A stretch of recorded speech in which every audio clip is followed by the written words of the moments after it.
Yo, what's up, world? We getting right to it. I've been waiting to do this video. This is a reaction of KKK members getting life sentences in court. Now, a lot of people feel like racism is over. These are a specific hand group of people that are degenerate and they don't represent the group as a whole. But I beg to differ, and in a lot of cases, people will challenge that. But we gonna watch what's going on with these gentlemen right here.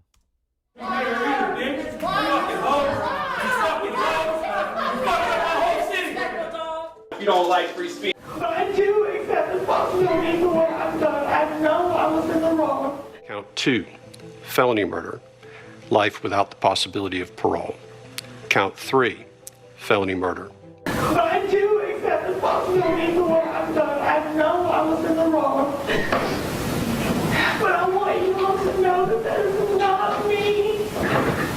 It's definitely you, lady, and whatever they said you did it. That shit written all on your face.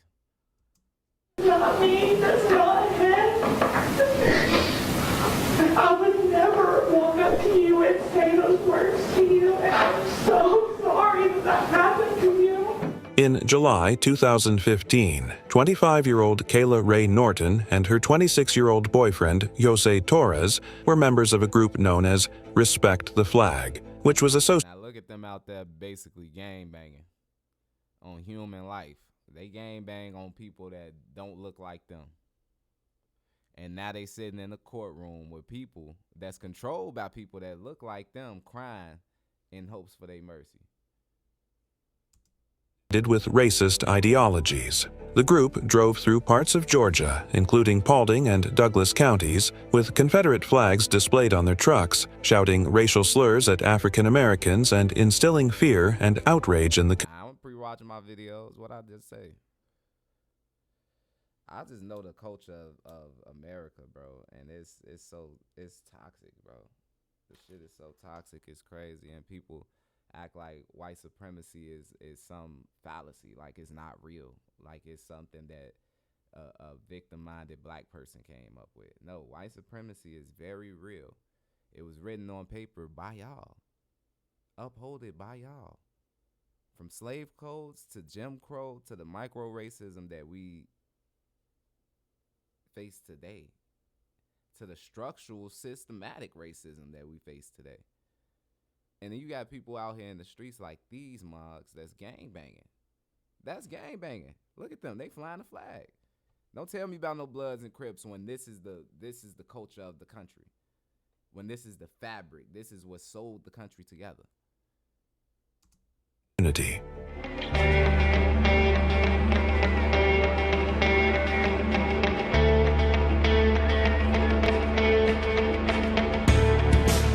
Shotgun at party goers.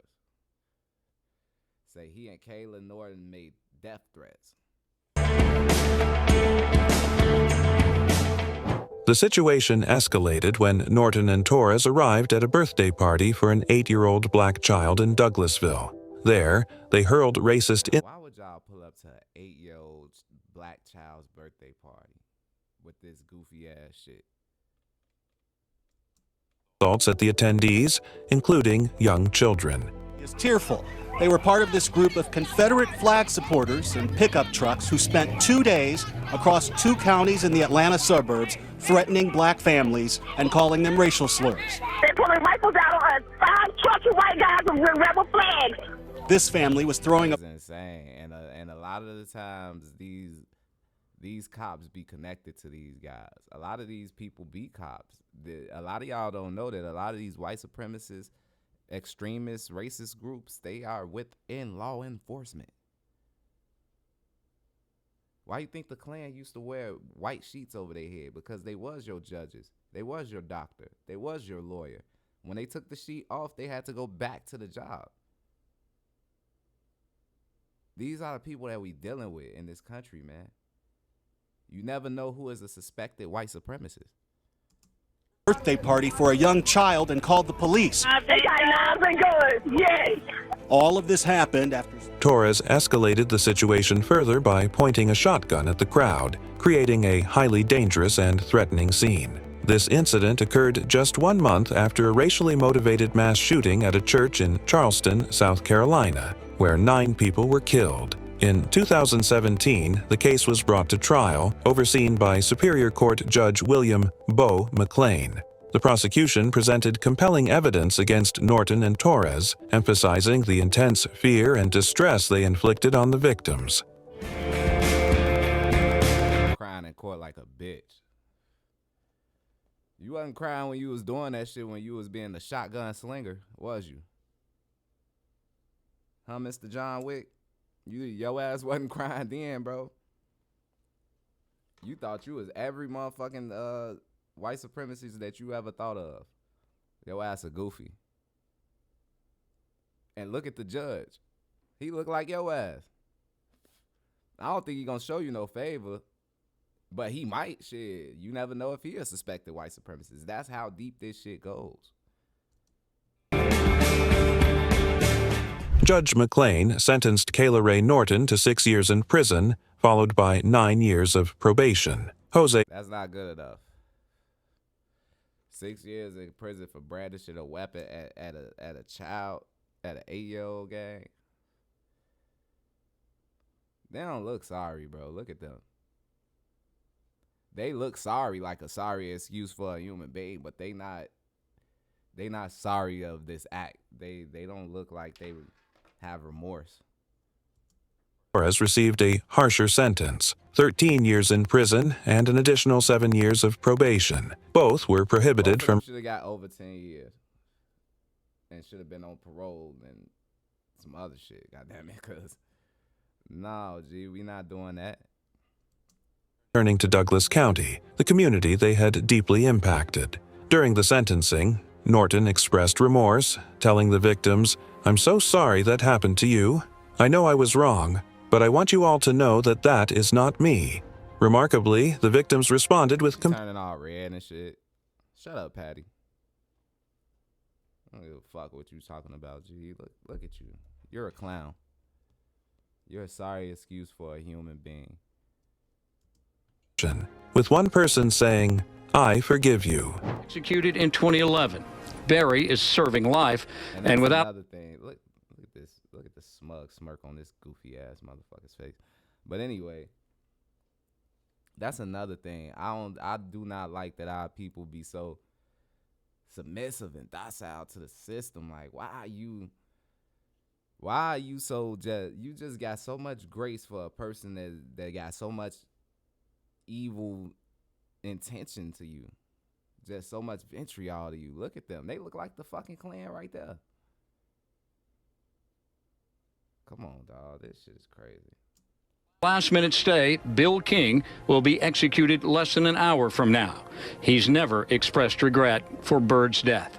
Sean Barry, Lawrence Brewer, and John King gained national attention in 1998 for a horrific crime that took place in Jasper, Texas.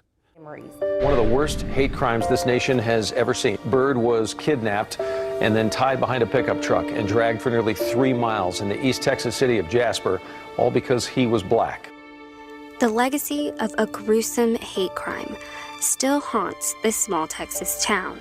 Their lives changed forever on June 7th, the day of Byrd's murder. There are not words to describe just how bad this was. Lawrence Brewer and John King, along with their accomplice Sean Barry, carried out one of the most horrifying hate crimes in U.S. history. They offered a ride to James Byrd Jr., a 49-year-old black man pretending to help him get home. But instead of keeping that promise, they drove him to a remote area. What followed was an act of unimaginable cruelty. 3 miles. That is insane. Just imagine that.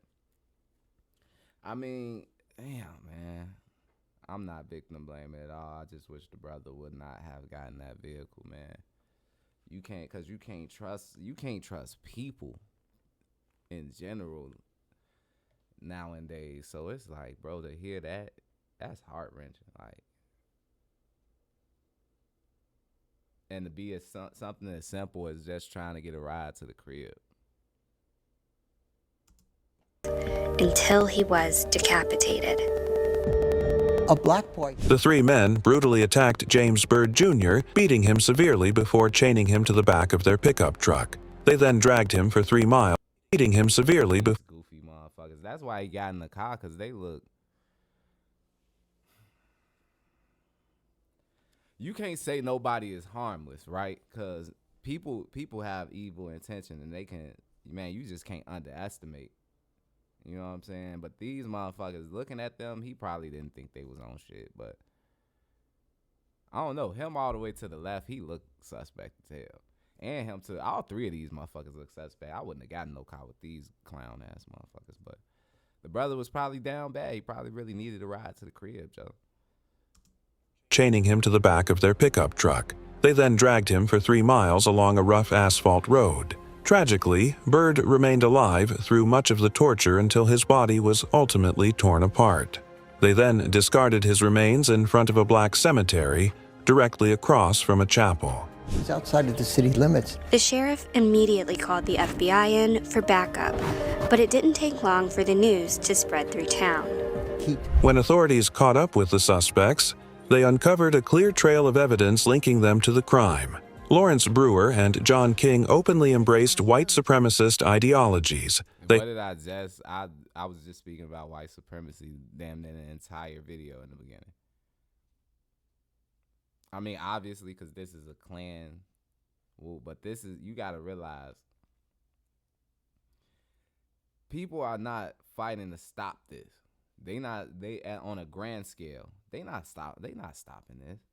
The people that run to me and that run to people that look like me and you, and they talk about black crime, and they talk about the statistics, and they talk about how black people need to get better, and they're projecting, because they're not talking about white supremacy.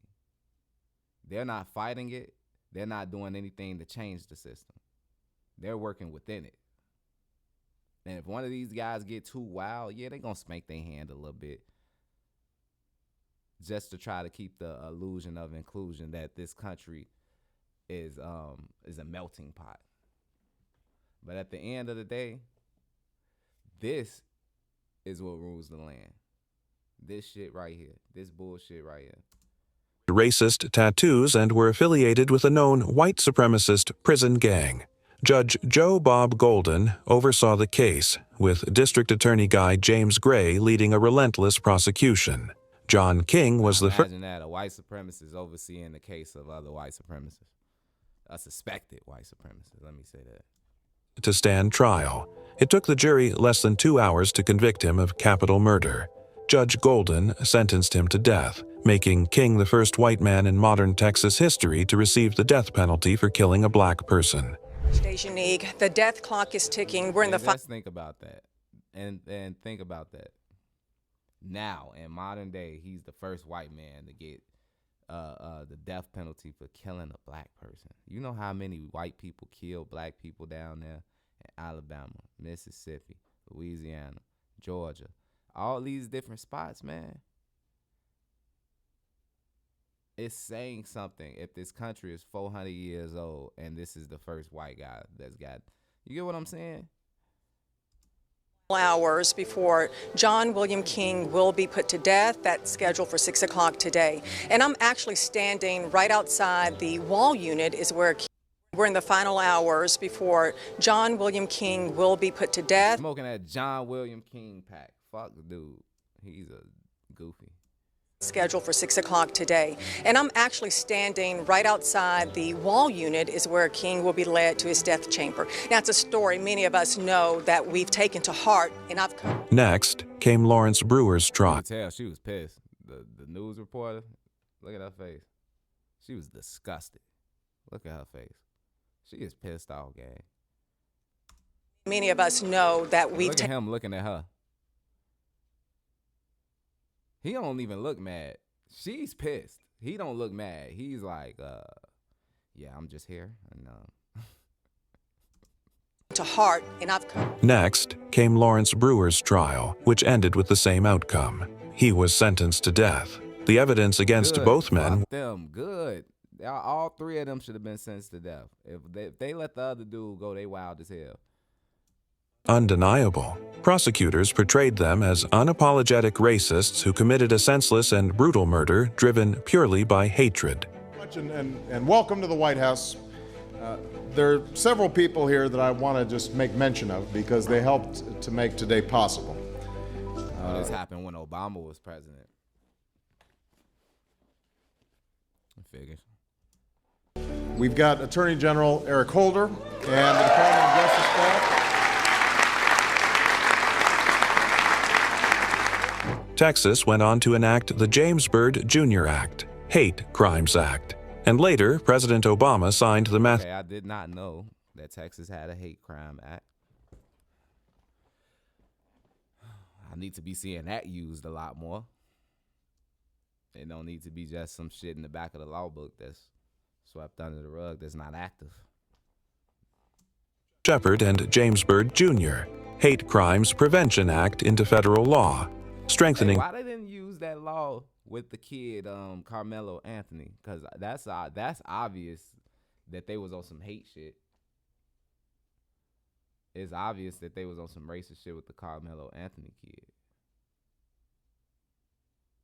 I just thought about that. Actions against hate-motivated violence nationwide. From now on, the Klan decided to come in. The new Black Panthers decided to come in. Authorities are facing their greatest challenge controlling the situation now when the Klan is trying to leave the scene and black militia groups. It's that reality. There were a few people that would almost try to blame Mr. Byrd. No one deserves to die that way. Lawrence and King showed little remorse for their actions. Just think about that. How would they blame Mr. Byrd? How? That man was walking along the side of the road and was offered a ride. You gonna blame him for getting in the car? You gonna blame the actions of somebody killing him for him getting in the vehicle? I'm trying to understand. Continually asserting their innocence and attempting to appeal their sentences. However, the courts rejected their efforts. King was executed in 2019, while Lawrence still remains on death row. What do I tell you? Go back to Tennessee too. You can. We don't want you here. All your race baiting bullshit. You ain't gonna be mayor either, bitch. You ain't gonna be mayor either, bitch. You see in that game banging. Look at him. Look at him.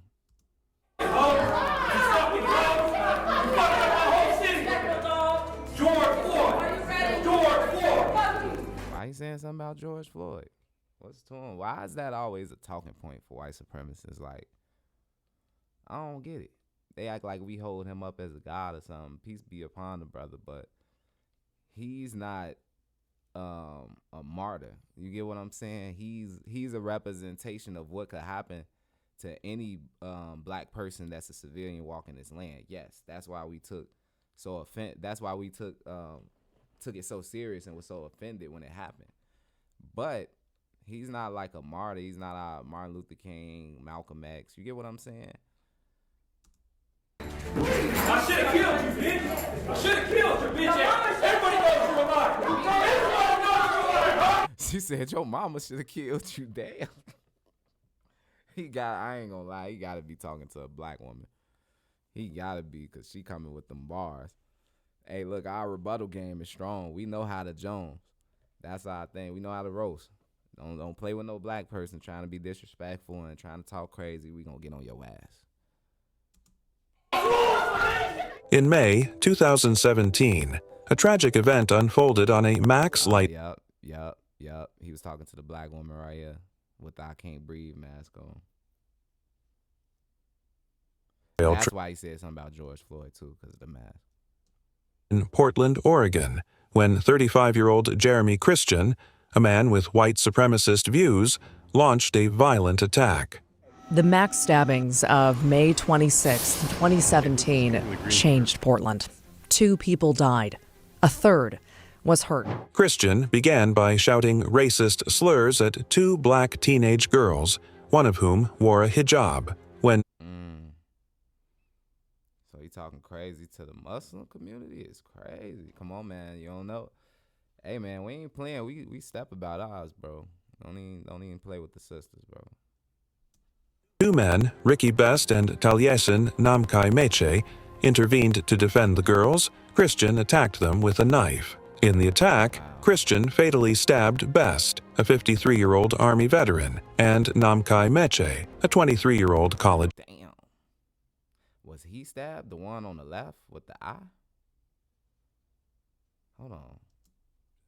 53-year-old Army veteran, and Namkai intervened to defend the girls, Christian attacked them with a knife. In the attack, Christian fatally stabbed Best, a 53-year-old Army veteran, and Namkai Meche, a 23-year-old college student. He also left Micah Fletcher, a 21-year-old student who tried to help, with serious injuries. That 21-year-old with his eye fucked up, that was probably him. Take place, liar.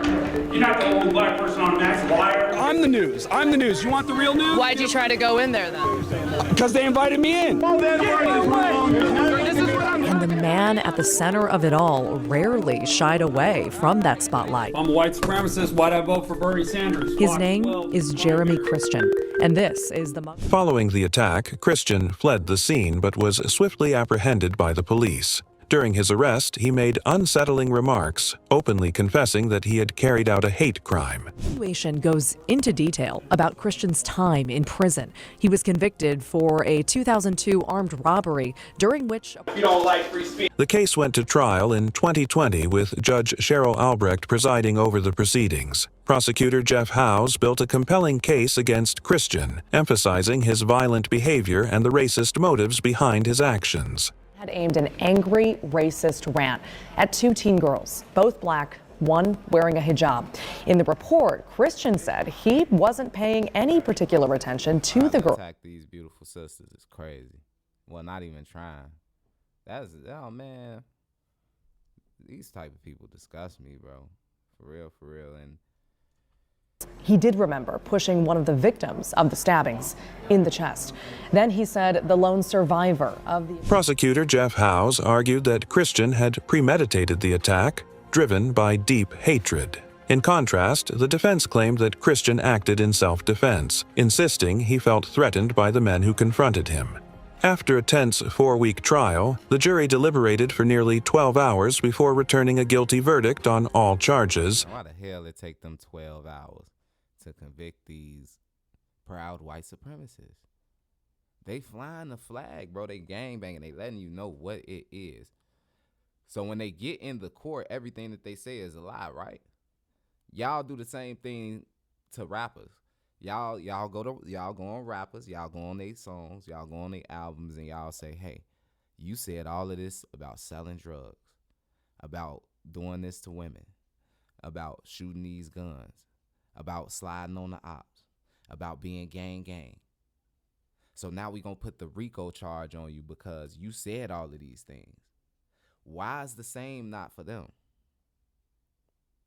They should have immediately took their entire background and held it right up top and said, these guys, this is what they represent.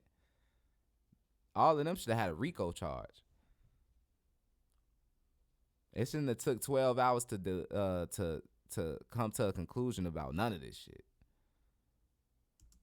Including 2 counts of first-degree murder and attempted murder. As the verdict was read, the victims' families gasped in disbelief, while Christian remained unfazed, offering no reaction. What do I tell you? Go back to Tennessee too. We don't want you here. All your race baiting bullshit. You ain't gonna be mayor either, bitch. Look at my man's haircut though. You ain't gonna be mayor either, bitch. You fucking hoe. You fucking hoe. You fucking up my whole city. George Floyd. I should have killed you, bitch. I should have killed you, bitch. Everybody knows you're alive. Everybody knows you're alive, huh? Demetria Hester, a black woman whom Christian had assaulted the day before the stabbings, voiced her profound anger and pain, calling him a waste of breath for the harm he caused. In the end, Christian was sentenced to life in prison without the possibility of parole. Yeah, fuck these guys. Make sure y'all like, comment, and subscribe. Check me out. Get over there to Stoner Trap CEO, that's the channel. And get over there to Steve-O Stoner, that's the music channel. And tap in, man. I appreciate y'all coming through. Hey, baby.